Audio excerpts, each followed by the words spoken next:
চোখ, কিন্তু এরকম রাত বিরাতে মুখে রুমাল চাপা দিয়ে এসে পরে গালিগালাজ করাটা তো ঠিক না বাড়ির মধ্যে। ঠিক আছে, এবার আমার পেশেন্টের যদি কিছু হয়ে যায় দায়ী কে সেটার জন্য? ঠিক আছে। রাত্রিবেলায় হঠাৎ 10:30 নাগাদ আমার গেটের সামনে এসে মানে অকথ্য ভাষায় গালাগালি, গেট ঠোকাঠুকি একদম এখান পর্যন্ত চলে আসে। আমি দরজার সামনে আটকে রাখি, আমার ঘরে সিরিয়াস পেশেন্ট আছে, ওরা কোনো কথা শুনছে না, এত অকথ্য ভাষায় গালিগালাজ দিয়েছে, নোংরা নোংরা কথা বলে দিচ্ছে। কারা ছিল ওরা? কারা ছিল? আমি জানি না কারা ছিল, মুখে রুমাল বাঁধা ছিল, আমি কিন্তু জানি না। কোন জায়গায় এটা? আপনারা কোন জায়গায়? এটা এলাকাটা কোন জায়গায়? এটা B2 সেক্টর 3। আচ্ছা, যেটা 3। তো এর আগেও কি এরকম ঝামেলা হয়েছে? আগে এরকম ঝামেলা হয়েছে, এইরকম ফার্স্ট ঝামেলা হয়েছে, এরকম আগে কখনো এরকম ভাবে তো কেন, কি কারণে জানতে পেরেছি? বলতে পারছি না, আমি কিচ্ছু বলতে পারছি না, কি কারণে কিসের জন্য। শুধু বলতে পারি এইটুকু যে অকথ্য ভাষায় গালিগালাজ, যে এত বছর আমি 17 বছর এই পাড়াতে আছি, ফার্স্ট এইরকম এত গালিগালাজ শুনলাম এই ধরনের। হ্যাঁ, মানে নোংরা নোংরা ঘরের মেয়ে বউদেরকে নিয়ে, আর এ একদম দরজার কাছে এসে মানে মানে যাচ্ছে তাই করা।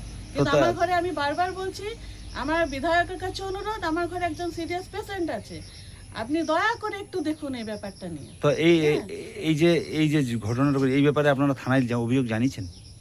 কালকে পুলিশ এসেছিল, বলা হয়েছে পুলিশকে, সেরকম পুলিশের ভূমিকা কিছু দেখলাম না। যে পাড়ার মেয়ে বউদেরকে সেফ রাখবে সেটা তো পুলিশের ভূমিকা থাকা দরকার, সেরকম কিছু দেখিনি, সেরকম কিছু দেখিনি আমরা।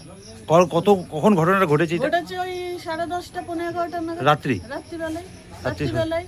কতগুলো বাড়ি ভাঙচুর এরকম হয়েছে এখানে হয়েছে, জান অনেকগুলো বাড়ি ভাঙচুর হয়েছে, গালিগালাজ হয়েছে, মানে ওপেন রাস্তায় দাঁড়িয়ে মেয়ে বউদেরকে গালিগালাজ দেওয়া হয়েছে।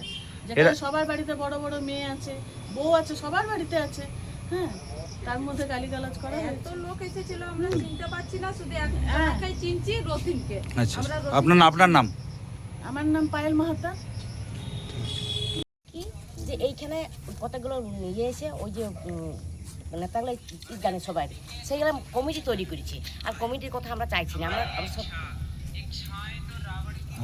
হ্যাঁ বলুন। হ্যাঁ, ওই কমিটির জন্য টাকা, খালি শুধু টাকার জন্য এই ঝামেলাটা। আরে এটা কি কমিটির কি কোন পার্টির কমিটি এইখানের জন্য এই পাড়াতে থাকি তো, হ্যাঁ, আমরা একসঙ্গে একভাবে থাকি। হ্যাঁ। আমরা আমাদের পাড়াতে কোনোদিন কোনো পার্টির কিছু ছিল না, কিছু না, কোনো কমিটি ছিল না, কিছু না, আমরা নিজেদের মতন করে চালাতাম। হ্যাঁ। আপনি নিশ্চয়ই জানেন এখানে বন্ধ হয়ে গেছিল লাইট জল, আমরা সব নিজেরা সে সমস্যা করেছি। হ্যাঁ। কিন্তু হঠাৎ এই পার্টি বদলে আমাদের কিচ্ছু আসে যায় না। হ্যাঁ। কিন্তু এরা যারা একটু একঘরে ছিল, ওই সব মহিলাদের সঙ্গে আমাদের কোনো লিঙ্ক ছিল, কারণ ওরা অসভ্য মেয়ে ছিল, মানে ওদের সঙ্গে নেচারে আমাদের মিলবে না, ওই জন্য ওদের সঙ্গে আমরা মিশতাম না।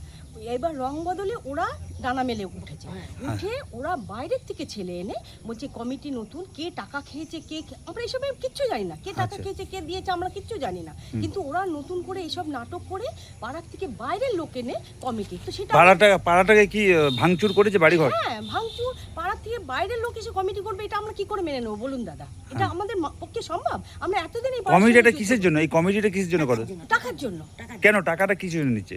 জলের জন্য। আমাদের নিজস্ব আমরা একটা কূপ খুঁড়েছি, তো সেটা হচ্ছে ফান্ডিং করতে হয়, তো তেলের জন্য ওটা পাম্প চলে, তো তার জন্য একটা মিনিমাম একটা সবাইকার ক্ষেত্রে এমন নেওয়া হয়। কিন্তু এরা হচ্ছে বেশি নেবো, তার মানে নিজেদের মানে আয়াস করা। এখানে কতজন বাসিন্দা রয়েছেন আপনার এই কমিটির? কতগুলো ঘর? 8টা ঘর আছে। কত 8টা ঘর মিলে কমিটি? 8টা ব্লক আছে, ব্লকের মধ্যে সব ব্লক থাকে না, কিছু কিছু লোক ছেড়ে চলে গেছে, সেই সব ঘরগুলোকে তালা ভেঙে বাইরের লোক এবার হাসি পাড়ি গুন্ডা এনে বলেছে আমরা সব নোংরা লোক ঢোকাবো। এর আগের দিনও কিন্তু এরকম অত্যাচার হয়েছে, কিন্তু ঠিক আছে, আমরা যেহেতু পুলিশকে ইনফর্ম করেছি, ওদের নামে একটা ডায়েরি করেছি, ওদের এখন চাপ দিয়ে হচ্ছে ওই ডায়েরিটাকে উইথড্র করতে হবে। যারা এই কমিটিতে মানবে না তাদেরকে ঘর থেকে বার করে দেবো, আর সেই সব ফ্যামিলিতে মেয়েদের ওপর অত্যাচার হবে। এরকম নোংরা কালকে কথা বলেছে। আর এরা যারা করেছে তারা কি বিজেপি আশ্রিত? হ্যাঁ, তাছাড়া কি বলবো দাদা, এই বিজেপি আশ্রিত না হলে যারা করাচ্ছে তারাও বিজেপির লোক, যাদেরকে এনে পড়াচ্ছে সবই ওরা করছে। আমরা এসব আপনারাও বিজেপি করেন? হ্যাঁ, কি করব, আমরা তো করি, মুখ বন্ধ করে করি। আমাদের জন্য তো আমাদের কিছু পার্টির কিছু না, আমরা চাই পাড়াটাতে একটু শান্তি, আর কিচ্ছু না। আমরা তো বাচ্চা বয়স্ক লোক, তারা ওষুধ খায়, কিন্তু রোজ রাত্রি এরকম জানেন, রাত্রে ঘুম হচ্ছে না, সব অসুস্থ হয়ে যাচ্ছে আমরা। কালকে যা অত্যাচার হয়েছে সেটা কিন্তু মেনে নেওয়ার মতন না। আমরা যদি আপনাদের মহিলাদের উপর অত্যাচার হয়েছে, গালাগালি করেছে, হ্যাঁ গায়ে হাত দেন এটা কিন্তু কিন্তু ওই যে আমি এসে তো গালাগালি হ্যাঁ ওকে গালাগালি করছে, পারলে একে মারতে যায়। এই ছেলেরা, ওর হাজবেন্ড ছিল না, ওকে মানে বাচ্চারা সমেত এখানে কাঁদছে, সে বলছে না কুমিরের নাকি আশু বাহাচ্ছে এইসব বলছে। মানে আপনার নাম কি? আমার নাম জয়শ্রী দে। আমি বাড়িতে ছিলাম না, আমাকে দিনের বেলায় এমএলএ অফিসে ডাকা হয় ফোন করে।